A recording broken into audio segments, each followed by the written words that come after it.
तो इस वीडियो में हम फंक्शन के बारे में बात करेंगे। तो ये हमारा सेकंड वीडियो है फंक्शन के ऊपर। तो सबसे पहले कंट्रोल क्या होता है, यहाँ ऊपर से नीचे की तरफ आता है तो इसको डेफिनेशन मिलेगी किसकी, माई फंक्शन की। माई फंक्शन एक फंक्शन है जिसका नाम है माई फंक्शन।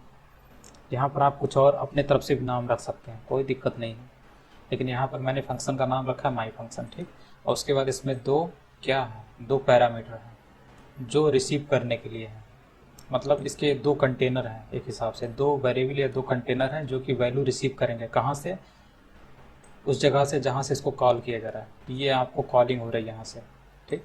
तो कंट्रोल अगर यहाँ पे आएगा तो डिफिनेशन देखेगा और यहाँ पर कोई एक्शन नहीं करेगा, केवल उसको पता चल जाएगा कि हाँ फंक्शन डिफाइन हो चुका है, ठीक। डिफाइन होने के बाद वो एक्सपेक्ट करता है कंट्रोल कि हमें कहीं से कॉलिंग मिलेगी। तो यहाँ पर फंक्शन को कॉल किया गया। कॉल करने के बाद उसमें दो इनपुट डाले गए हैं और यही दोनों इनपुट कहाँ पर जाएंगे, इसमें और इसमें जाएंगे, सेव होंगे जाकर। और मतलब फंक्शन की कॉलिंग जब होती है, यहाँ से जब फंक्शन को कॉल किया गया है तो कॉलिंग के बाद क्या होता है कि कंट्रोल सीधा सीधा जिस इस फंक्शन कॉल किया गया तो उस फंक्शन के पास पहुँच जाता है। किसको लेकर, ये जो उसके इनपुट हैं इनको लेकर जाता है और ये बारी बारी से इसमें और इसमें डाल देता है। मतलब जो भी इसके कंटेनर हैं, वेरिएबल हैं या पैरामीटर हैं, उसके बाद इस बॉडी के अंदर आता है, फंक्शन की बॉडी के अंदर कंट्रोल आएगा और जहाँ जहाँ पर इसकी ज़रूरत होगी, जैसे एक यहाँ पे ज़रूरत है और दूसरा यहाँ पे ज़रूरत है, फर्स्ट नेम एफ नेम और एल नेम में इसकी ज़रूरत है, तो इनकी जो वैल्यू थी यहाँ पे डाल दी जाएगी। और उसके बाद यहाँ पे जो टाइटल लगा हुआ है ये क्या काम कर रहा है, इसके फर्स्ट लेटर को कैपिटलाइज कर देगा। तो इसमें भी वही काम हो रहा है, इसमें भी वही काम हो रहा है, ठीक। फिर उसके बाद ये जो कोड लिखा हुआ है, इसका जो आउटपुट होगा उसको कंट्रोल रिटर्न करेगा। कंट्रोल मतलब इसको लेकर वापस आएगा यहाँ पर और इसका जो आउटपुट है उसको इस जगह पर डाल देगा। मतलब ये लाइन हटा देगा, इसकी जगह पर इसके कंट्रोल को लाके हटा देगा, ठीक। जिसको हम स्टोर कर लेते हैं मैसेज नाम के वेरिएबल में, ठीक। और स्टोर करने के बाद हम इसको प्रिंट करा लेते हैं। ऐसे करके होता है। अगर आप वेरिएबल नहीं बनाना चाहते तो ठीक, कोई दिक्कत नहीं, इस वेरिएबल को हम हटा देते हैं।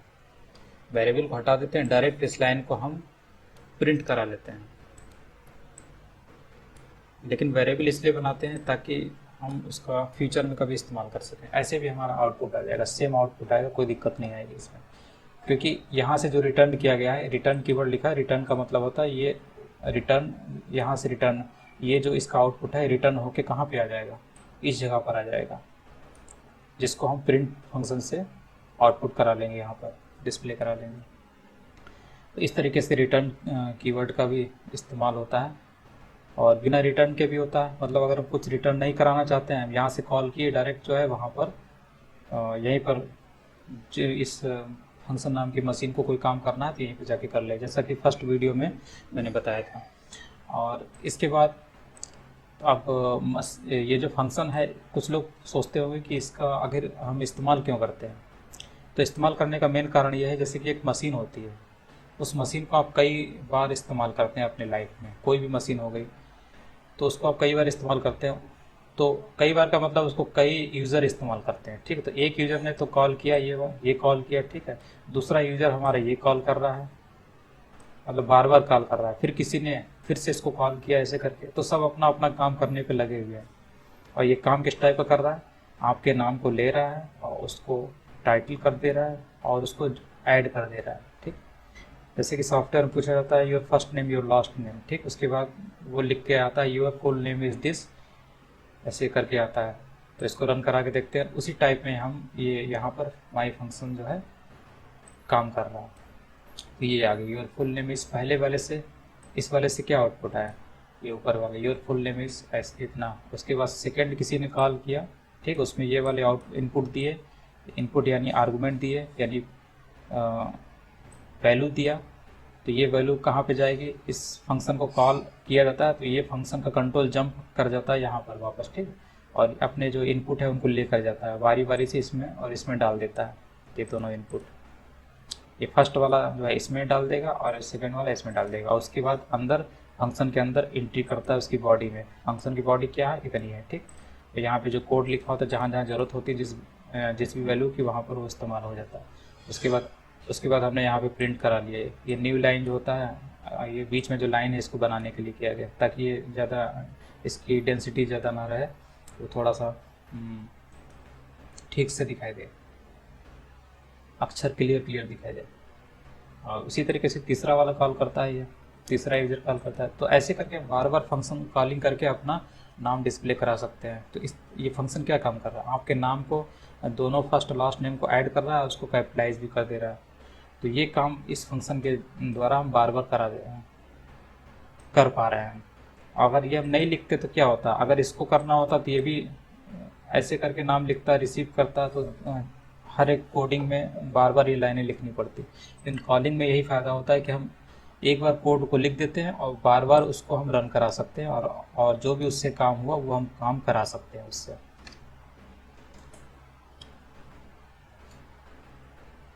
इसके बाद हम देखेंगे कीवर्ड आर्गुमेंट को। ये हमारा जो है ये हमारे, अगर नंबर ऑफ इनपुट यहाँ जितने हैं, जब फंक्शन कॉलिंग हो रही है, ये फंक्शन कॉल हो रहा है, और नंबर ऑफ इनपुट अगर दोनों में, जैसे नंबर ऑफ इनपुट कितने 2 हैं, और यहाँ पर नंबर ऑफ जो पैरामीटर हैं वो भी 2 हैं, ठीक। मतलब ये आर्गुमेंट है, ये पैरामीटर है। जब आर्गुमेंट की संख्या पैरामीटर की संख्या बराबर होती है, ऑर्डर दोनों का बराबर होता है, तो उस केस में जो आर्गुमेंट होते हैं इनको हम कहते हैं पोजिशनल आर्गुमेंट। ये जो आर्गुमेंट को हम क्या कहेंगे, पोजिशनल आर्गुमेंट। इसी प्रकार से जब दोनों का ऑर्डर बराबर होता है, फिर से सुन लीजिए, जब दोनों के ऑर्डर बराबर होते हैं, नंबर ऑफ पैरामीटर यानी यहाँ पर कितने हैं 2 हैं, नंबर ऑफ आर्गुमेंट यानी कि नंबर ऑफ वैल्यूज 2 हैं, दोनों 2 हैं, ये 2, तो ऐसे केस में हम पोजिशनल आर्गुमेंट, इसको क्या बोलते हैं, पोजिशनल आर्गुमेंट्स। उसके बाद हम बात करेंगे कीवर्ड आर्गुमेंट। कीवर्ड आर्गुमेंट में क्या होता है, जैसे आपने डिक्शनरी के बारे में पढ़ा था, तो उसमें आइटम्स कैसे रहते थे, की और वैल्यू के रूप में रहते थे। उसी तरीके से कीवर्ड आर्गुमेंट में भी जो हम जब वैल्यू देंगे तो यहाँ पर वैल्यू कैसे देंगे, की और वैल्यू के रूप में रहेगी, इसीलिए नाम आ गया कीवर्ड आर्गुमेंट। इसको हम अगले लेक्चर में देखेंगे।